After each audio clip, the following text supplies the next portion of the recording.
want to start by thanking the incredible men and women of the Albany Police Department who put their lives in harm's way last evening and who performed in a way that I think should make every single resident of this city and this state proud. I want to thank the other agencies that assisted alongside our police department, that provided support last evening, including the Albany Fire Department, the New York State Police, the Albany County Sheriff, the Colony Police, the Bethlehem Police, Rensselaer and Menands Police, Watervliet, the FBI, and Governor Cuomo's office for their support for the response last night. And I want to thank the men and women of our Department of General Services who literally worked around the clock to clean up, to try to secure businesses, to try to keep our streets clean and clear, and put themselves in harm's way. And I also want to thank our community members who have come forward, who have contacted me with messages of help, and who at this very moment are doing a cleanup at Arch and Trinity, and who are coming together because this community is better than what we saw last night. And this community stands together and stands with one another to ensure that every neighborhood and every community here is safe. I'm now going to turn things over to Chief Hawkins and Deputy Chief Hogan, who are going to provide a timeline of what happened last night. Chiefs? All right, thank you, Mayor. You know, I have the utmost respect for the rights of individuals to peacefully protest social injustices.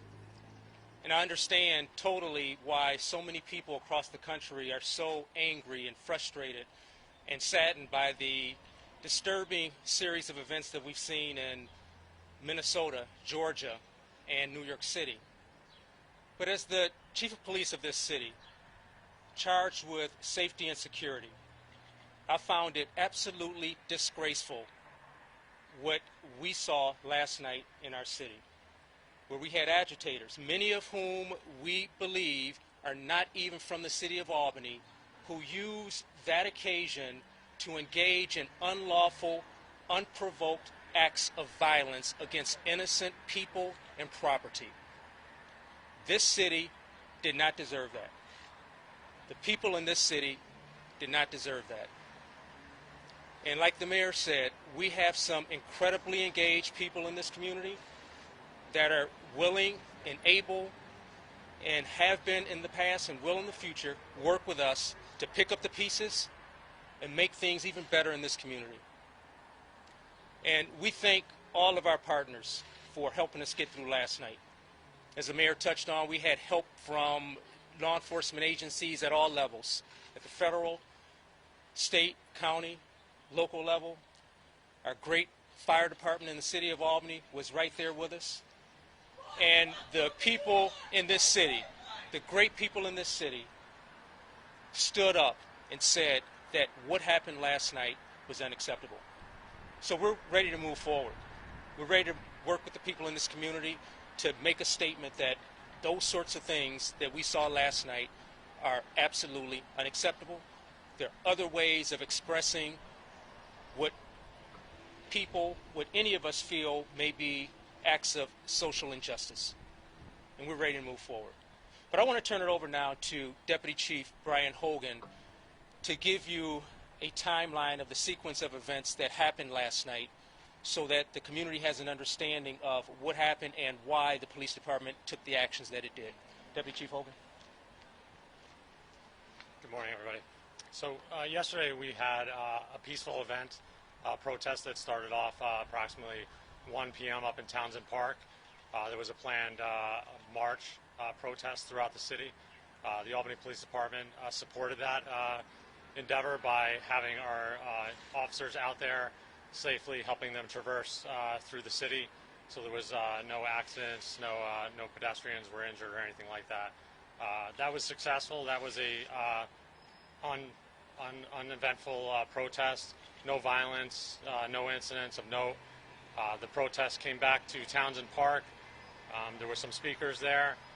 Approximately a half an hour into that, I would say about 150 people broke off from that group came down here to the Capitol area for some protesting. The main body of the original protest pretty much had dissipated. About 300 additional people came down to the area of the Capitol here and onto the governor's mansion protesting. They eventually made their way down to the South Station, our police station down on the south end. At that point, they were there, met by officers in the parking lot area of the South Station. We really had no incidents there. They were protesting, again, uneventful. At a certain point, most of the group broke off and walked away, and we had no further real contact with that group. Approximately 25 people stayed behind and just wanted to talk to officers and just be heard. So that occurred. Eventually, we brought our officers inside, and everybody was leaving the area. That was probably around 5 p.m. last night. Around 6 o'clock, folks started coming back into the parking lot area of the South Station, throwing bricks and rocks and bottles at some of our police vehicles, causing some damage, stealing some property out of some of the police vehicles. At that time, we did form a line and try to move people out of the parking lot. We were in a situation where rocks and bottles were being thrown over buildings from where we could not see into the area where our officers were. We had a couple officers that were hit with bricks and injured. Some of the protesters were also getting hit with stuff that were in the parking lot. At that time, we moved them out of the parking lot onto the street area. We continued to get rocks and bottles, and some incendiary devices were starting to be thrown onto the street. Some fires were lit on the street. At that time, we moved the crowd off Arch Street and onto Pearl Street. And again, there were several fires and incidents down there. And that is pretty much how that event unfolded down at the South Station. I'll turn it back over to Mary. Thank you. One thing that I want to be clear about is that there has been a lot of discussion about the police in riot gear. Our police officers did not don their riot gear until the vandalism started to occur in the parking lot. When they first confronted the protesters at South Station, they were not in riot gear. They put on that protective gear after rocks and damage was being done in the parking lot to police vehicles. So I just want to be clear because I think there's been some misinformation about that. During the peaceful protest, our officers were not in riot gear. We were not expecting a riot. We were expecting a peaceful protest, and that is what we were prepared for. That peaceful protest ended. And again, I join our chief in solidarity and in understanding the pain and the suffering associated with what we saw happen to George Floyd and what we have seen happen across this country. And we saw protests happen peacefully across this country, and similar to what happened here in Albany, after those peaceful protests seemed to come to an end, violence erupted. And that violence was not about a protest. That violence was about a riot. There are really, from our standpoint and my standpoint, I acknowledge that there is a tremendous amount of pain. There is pain because of what we witnessed with a police officer literally suffocating an individual in custody. That causes incredible pain, anxiety, hurt. I share that pain. I share that anxiety. I share that hurt. We felt suffering over these last months because of the coronavirus pandemic, a pandemic that has disproportionately impacted our Black and brown communities. This pandemic has caused tremendous anxiety, anger, frustration, depression. These are real and tangible. I see suffering every day in this city. I worry the most about our kids. I understand that young people at this point in time are not getting the services that they need or the education that they need. Our community is suffering. But Albany is better than what we saw last night. Albany is a community that comes together when we are suffering. Albany is a community that figures out how to work through the pain. It's a community that has been feeding people. It is a community that has been helping people pay rent. It is a community that has been encouraging people to get the health care that they need. It is a community full of people who care. And last night, we saw damage done to local businesses, many of them black-owned businesses. And they may never come back from that damage. They were already suffering because of the shutdown. And now these businesses have been destroyed, damaged, and looted. And I want to stress, these are our small businesses. The small businesses that employ us, our residents, our community. These are businesses that serve neighborhoods that are already underserved. Those are the businesses that were destroyed. That's where we have the impact. That's where we're going to have even more pain and more suffering. Dozens of community members have reached out to me to ask how they can help. And as I said, a block at a time right now is doing cleanup over at Arch and Trinity. We are better than what happened last night. We will come together. We will work together. We will help those small businesses. We will help one another. But I want to say this. Today is a day for us to all take a deep breath. We need to stay home. Keep your kids home. Let's step back. Let's let the community members who are helping to clean up, clean up. Let's let our DGS members who are here to help clean up. But I ask you to stay home. In order to try to clear cars off the street and keep people safe, I signed an emergency order instituting a curfew yesterday through 7 a.m. this morning. I'm extending that curfew today. It will take effect at 7 p.m. I'm asking people to stay home so that we can have calm, so that we can have peace, so that people can be safe, so that we can all take a deep breath and think about how we can come together and rebuild this city and rebuild this community. Because this is a city that cares. I love this city, and I know that people across this city love this city, and they want to help. So I want to assure you that we are going to do all that we can to keep our city safe, and to keep our businesses safe, and to keep our people safe. Thank you. Thank you, Mayor.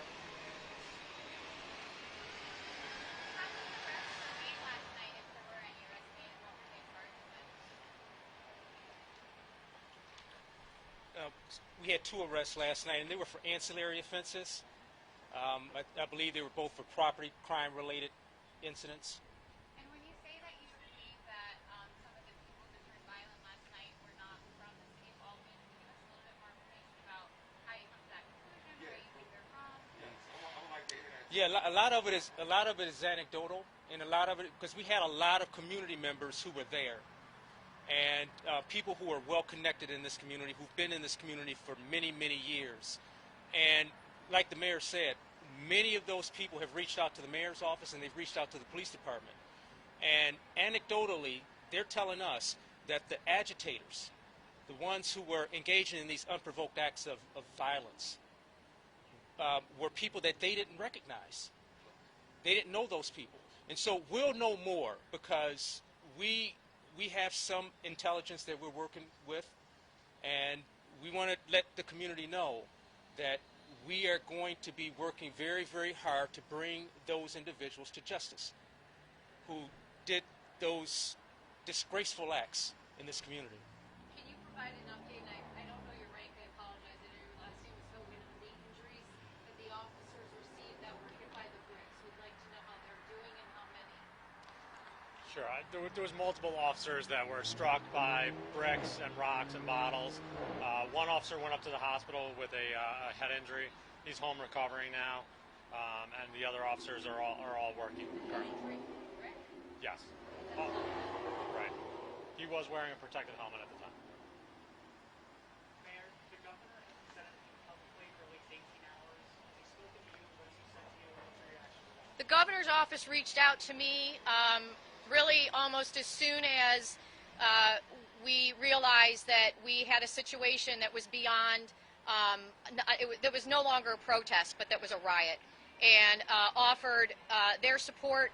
We've been in touch with emergency services, and he has placed at our disposal the resources that we need. As you know, there was violence across upstate and across the country last night.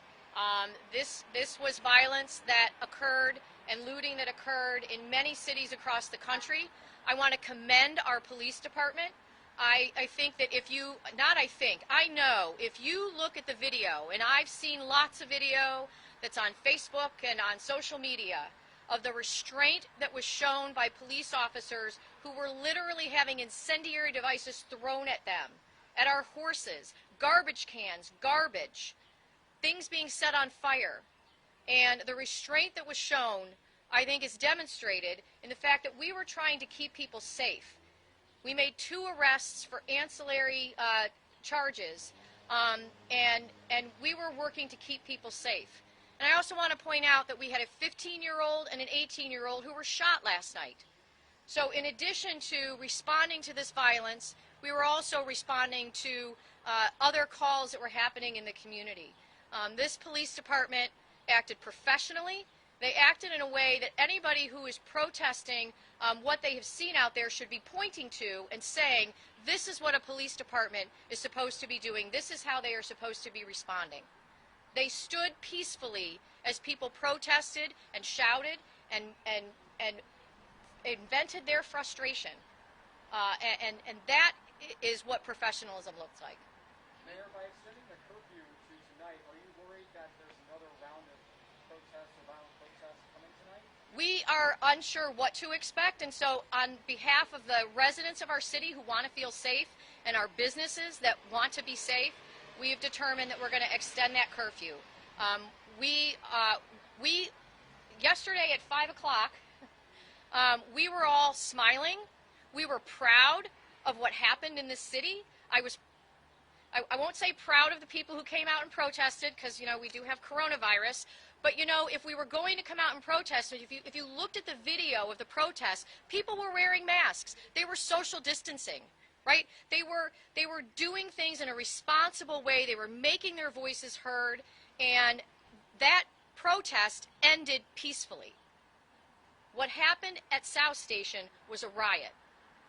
And so I do not want to associate the peaceful protesters who came out and who had the right to make their voices heard with what happened afterwards. Mayor, did you have the streets blocked off knowing that that protests were going to happen? Did you take preventive maintenance and have the streets blocked off? Like you did when the people were going to protest about opening up businesses. And you took time to block the streets there. Were these streets blocked off? So we did have a route that the protesters provided us. They didn't stick to that route. We had essentially a rolling roadblock with using our neighborhood engagement officers on bicycles, our traffic safety units with vehicles, and then some guys that came up and closed intersections off. Deaths from drug addiction and alcoholism are off the charts right now. Gunshots are double. And a lot of this is because we're walking around and told we can't leave our houses. So is anybody here fighting for the fact that it's time to move to phase 2 and phase 3 with the coronavirus? And this potentially is a contributing factor. Is that possible? Mayor? That's not the issue. Any other Chief, questions? can I ask you a question? Mayor? I have a question for Chief Hawkins. Yes, Straight yes. from the office of Dr. Yeah, well, Alan we're talking Spring. about They did the a health and survey in safety of a August, right? taxpaying citizen And they in Albany, New provided York. the police Don't tell me department what as well I as City can Hall and the cannot results, say in America. Thank you. showing that, this is their words, the black and brown community did not trust, did not have a good relationship with the police department. They reported it as Safety and well-being unscientific. of the So there wasn't a warning to you per se, but in general, they felt that the relationship wasn't good and made worse by Elder Williams' response to that. I think this department has done a great job of building bridges in this community. You know, this department has been recognized nationally for its community-oriented programs. We understand that there are members of communities, not just in Albany, but across the country, that don't trust the police. and it's something that's historical. It's something that we understand, and it's something that we've been working very, very hard over the years. It's something that is so ingrained in our society that it's not changed overnight.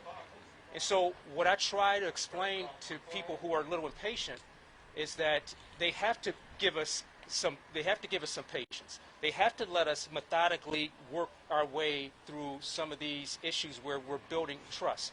And I think we've done a great job with that. You know, I've been here a year and a half, and we've expanded our community policing programs. We have some ideas where we can promote women and minorities to join the Albany Police Department that we're going to be starting very, very soon. We've reached out to all members of this community, and so we're very open and transparent.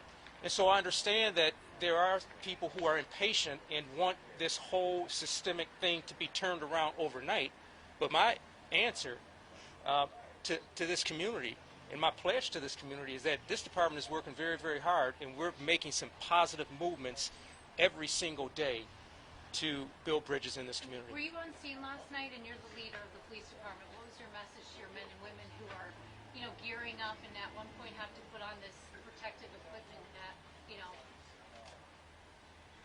My message to my men and women was, it's in the immediate aftermath of when we saw what happened out in Minnesota, was that we had to be aware of the issues. And I asked all of the men and women in the Albany Police Department to review the video from Minnesota, to become acquainted with all of the issues involved with that, because what's happening in other parts of the country will impact how we interact with members of our community. And we have to understand that some of our members of our community are going to be pained, they're going to be angry, they're going to be frustrated, and we have to understand that we have to listen to that and allow them to communicate that to us, and in turn communicate to members of our community what we're going to do in order to help them to understand how we're going to build bridges in our community. was an in-person briefing provided last night before they all came out? Were you on the scene last night? No. Why were you not on the scene last night? Because I had other business, What was your other and business? I was communicating all day with my command staff and giving direction of this whole event the entire time that I was there. And Were you in Albany yesterday? I was not at the scene, sir. Where were you? I was not at the scene. Not a problem? No, it's not a problem. In retrospect, do you think that was a good idea not to be in Albany yesterday, knowing the protest was going on? It was it was not a problem, because the issue that I had to deal with occurred prior to this protest that we were having. I was in constant contact with my staff.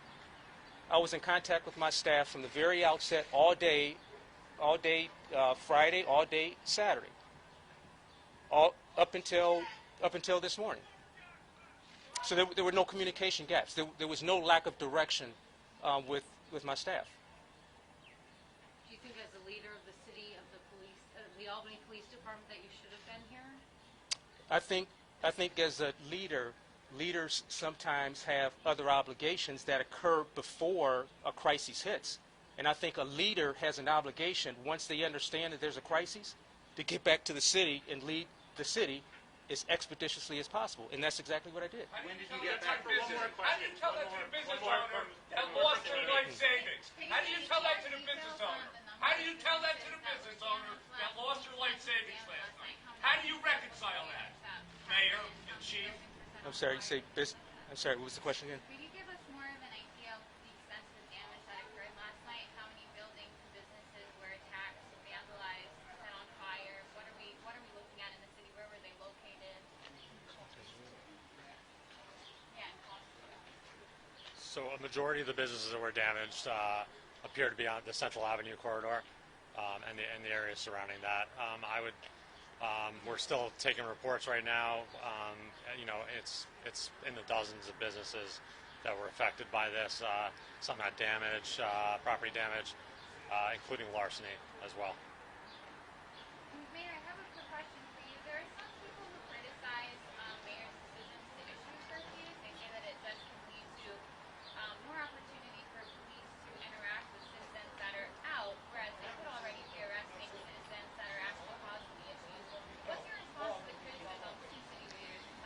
Yes, I mean, in principle, I do not believe in curfews. I think that they do, when they're instituted, oftentimes cause more problems than they solve. But in an emergency situation, when we're trying to get cars off the road and people to safety, I believe that that is a time when curfews are warranted.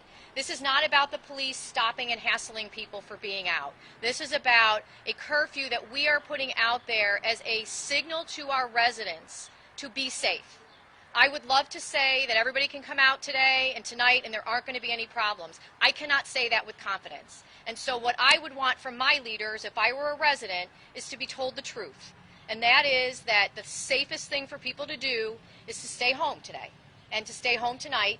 And let's take a deep breath and work to get through this.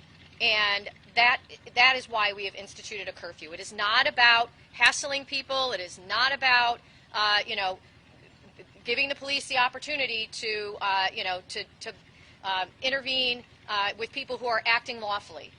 It's a way to get cars and people off the streets. Thank you, everyone. Thank you. The police yesterday